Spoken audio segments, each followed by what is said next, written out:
milligrams ng sodium ascorbate, tas 10 milligrams na zinc.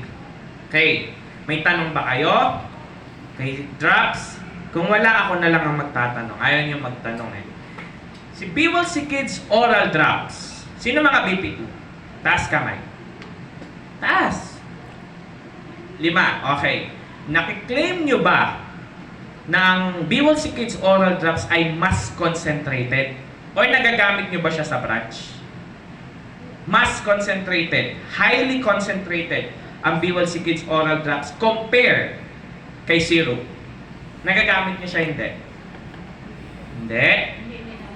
Pwede nyo siyang i-claim, okay? Pero, if ever, dapat alam nyo rin yung reason.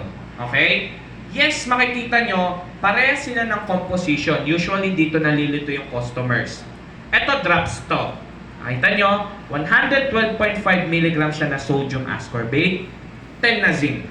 Okay? Balik ko kay syrup. Si syrup, 112.5 din.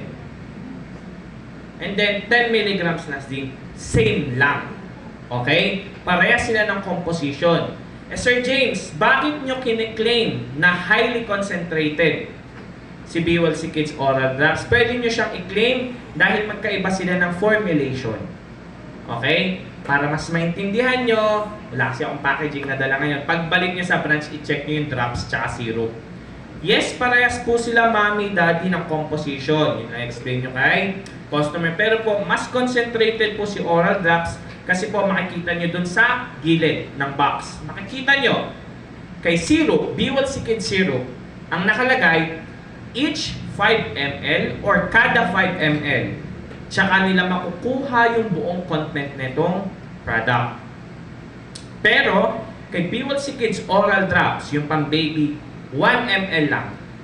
1 ml lang makukuha na nila itong buong content nito. Kaya mas concentrated tong B-Well's Kids Oral Drops. Okay? Pwede na rin yung gamitin sa branch, walang problema. Okay? Pero hindi ibig sabihin na mas concentrated, mas malapot to. Hindi.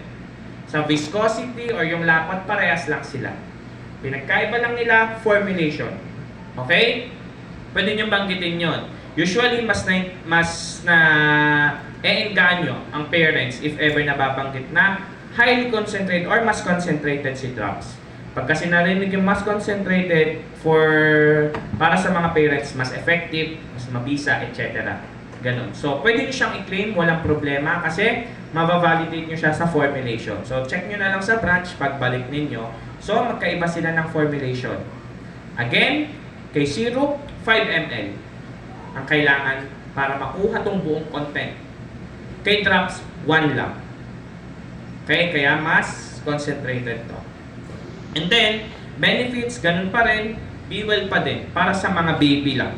Ubus ng immune system, iwas lagnat, ubo sipon, mas magiging healthy yung katawan ng baby, mas mabilis gagaling yung sugat, pasa at paso, etc. Okay? Again, kung paano nyo explain, isahin nyo na lang ng explain yan palagi. Pag nagdi-discuss kayo ng B-Well si Zinc Protect, sanayin nyo yung sarili nyo na isusunod na si syrup tsaka si drops. Para left sa inyo yung pagsasalita. Mahirap naman kada customer, sinasabi nyo lahat yan, tapos isa-isa explanation nyo. Okay? Siyempre, nakakapagod magsalita, mauubusan kayo ng laway. No? Pag in-explain nyo, Zinc Protect po para sa mga adults, pwede rin po sa mga teenagers. Then may B-Well's Kids syrup tayo pang bata, then drops po pang baby. Ganun lang. Isahan yung explanation. Kasi wala namang na lahat naman ng family usually